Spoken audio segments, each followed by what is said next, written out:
আজ শিবরাত্রি।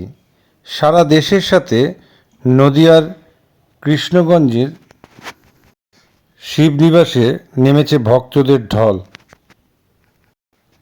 এশিয়ার দ্বিতীয় বৃহত্তম এই শিবলিঙ্গে জল ঢালেন এবং পুজো দেন আজকের দিনে ভক্তরা। প্রসঙ্গত উল্লেখ্য, নদিয়ার রাজা কৃষ্ণচন্দ্র মারাঠা বর্গীয় আক্রমণ থেকে নিজেকে এবং নিজের পরিবারকে রক্ষা করার জন্য এই শিব মন্দিরে মানত করেন।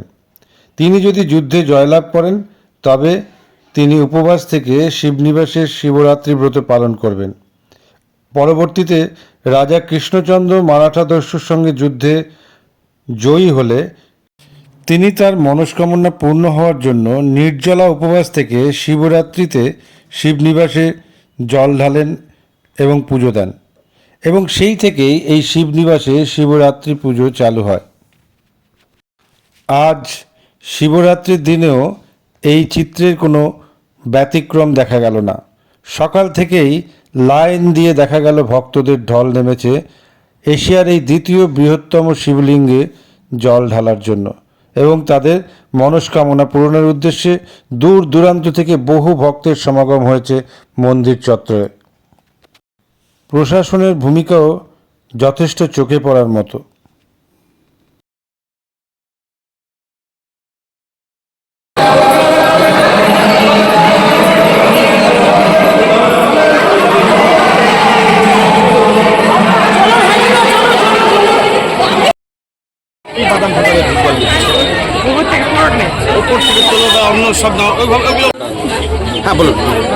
প্রত্যেকবার আসি এখানে, প্রত্যেকবারই পুজো টুজো দিয়ে যায়, খুব সুন্দর হয়।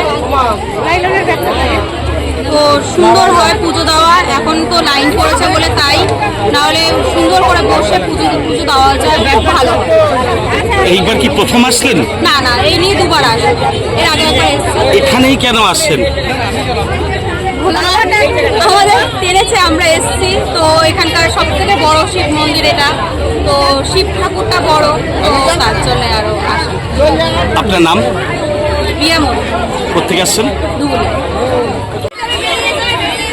আমি বগুলা থেকে এসেছি এই রাজরাজেশ্বর মন্দিরে পুজো দিতে, যেটা এশিয়ার দ্বিতীয় বৃহত্তম শিবলিঙ্গ, যেখানে আমি ভক্তি শ্রদ্ধা সহকারে তিথি মেনে কিন্তু আমি লাইনে দাঁড়িয়ে আমি কিন্তু বাবার মাথায় জল ঢেলেছি, এবং খুব সুন্দরভাবে আমি কিন্তু পুজোটা দিতে পেরেছি।